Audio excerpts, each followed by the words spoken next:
sejarah Pancasila dimulai pada sidang pleno UPK pertama hingga disahkan pada sidang PPKI dan Indonesia menyatakan kemerdekaannya. Pancasila bukan hanya omong kosong belaka, tapi isi pikiran bangsa yang digali oleh para tokoh-tokoh bangsa.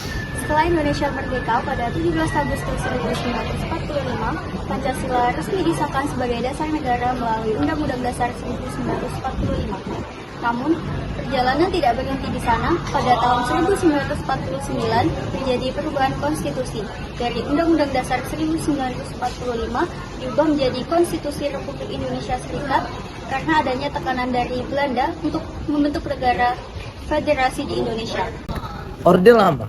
Pada masa Orde Lama, di bawah kepemimpinan Presiden Soekarno, muncul konsep Manipon Usde. Konsep ini merupakan penjabaran dari Pancasila, namun dalam prakteknya mengalami berbagai penyimpangan. Pancasila tidak lagi dijalankan secara murni, melainkan dipengaruhi oleh ideologi politik tertentu. Hal ini akhirnya menyebabkan ketegangan politik yang berujung pada peralihan kekuasaan.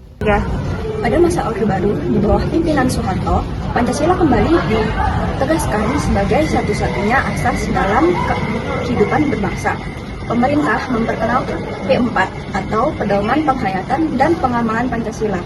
Tujuannya adalah agar masyarakat memahami dan mengamalkan nilai-nilai Pancasila. Namun, kenyataannya masih terjadi banyak korupsi dan penyalahgunaan kekuasaan. Pada tahun 1998, Soeharto turun dari jabatan dan Indonesia memasuki era reformasi.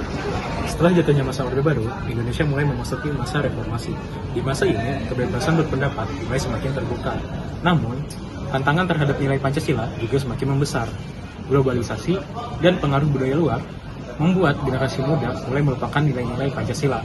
Oleh karena itu, kita harus kembali mengingat nilai-nilai Pancasila dan mulai menerapkannya di kehidupan sehari-hari. Pancasila bukan hanya sejarah, tetapi pedoman hidup bangsa Indonesia. Dari masa ke masa, Pancasila selalu menjadi fondasi dalam menghadapi perubahan zaman. Kini, tugas kita sebagai generasi muda adalah menjaga dan mengamalkan nilai-nilai Pancasila, karena masa depan Indonesia ada di tangan kita. Jadi, pertanyaannya, apakah kita sudah menerapkan nilai-nilai Pancasila dalam kehidupan sehari-hari?